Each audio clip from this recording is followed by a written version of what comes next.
Parang pagka sinabing ano, sumasagot ka pa. Parang pambura kayo kuha.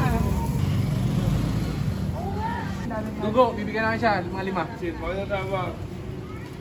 Daw. Kumuha pa ako ng kanin lamig sa bahay. Dito eh. Ito. Solid oh. Ang sayang lang, wala lang yung ano, yung ibang putahe, hindi ko naabutan. Sobrang lakas kasi ng ano, bentahan dito. Nakakabusan agad. Kain tayo. At do. Pare, barbecue!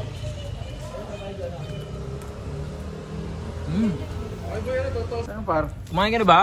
Naman. Parang yung sa kapinpin pare. Yung sa kapinpin pare. Alam mo, dami na nagsabi niyan. Dami na nagsabi niyan, alam mo, nasa mga inasal ako. May bago picture. Sabi mo, picture. Bakit mo? Di ba ikaw yung sa ano? Kapinpin? Kapinpin Brothers. Ayun o. Kumuha niya yun o. Hindi na po vlogger si Kapinpin. Bi-business na po ng barbecue.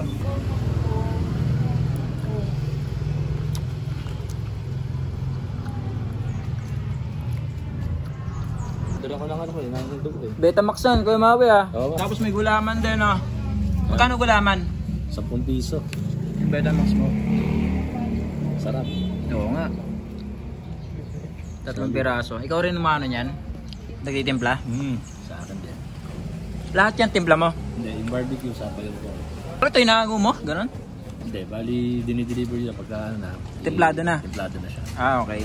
Pwede pong maka-order ng gulaman po. Kuya Maui, kuha ka. Kumuha muna ako ng kanin lamig doon.